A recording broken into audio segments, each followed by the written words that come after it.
महंतियों में अंदर जल का चिंता देते सुबह और शाम। महंतियों में अंदर जल का चिंता देते सुबह और शाम।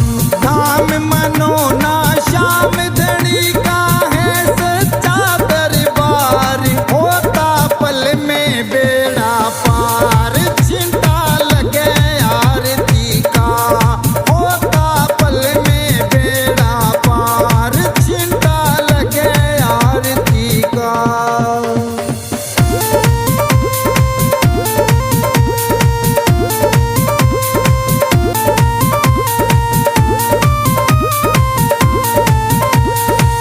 किस्मत वाले भक्तों पे इस जल का छींटा लागे। किस्मत वाले भक्तों पे इस जल का छींटा लागे। आरती के जो दर्शन करता भरे रहे भंडार, होता पल में बेड़ा पार। छींटा लगे आरती का, होता पल में बेड़ा पार। छींटा लगे आरती का।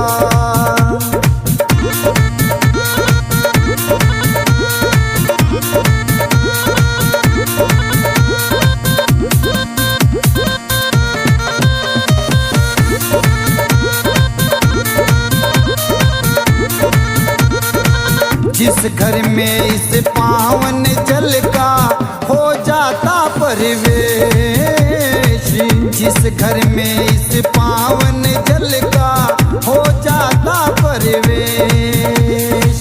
धन दौलत की कमी रहे ना सुखी रहे परिवार, होता पल में बेड़ा पार। चिंता लगे आरती का, ओ लगे आरती का।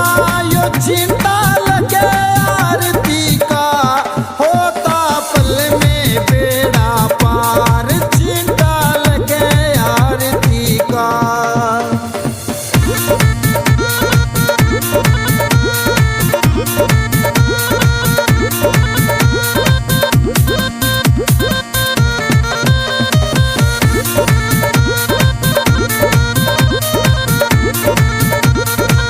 इस जल का है छींटा ऐसा काटे रोग बीमारी। इस जल का है छींटा ऐसा काटे रोग बीमारी।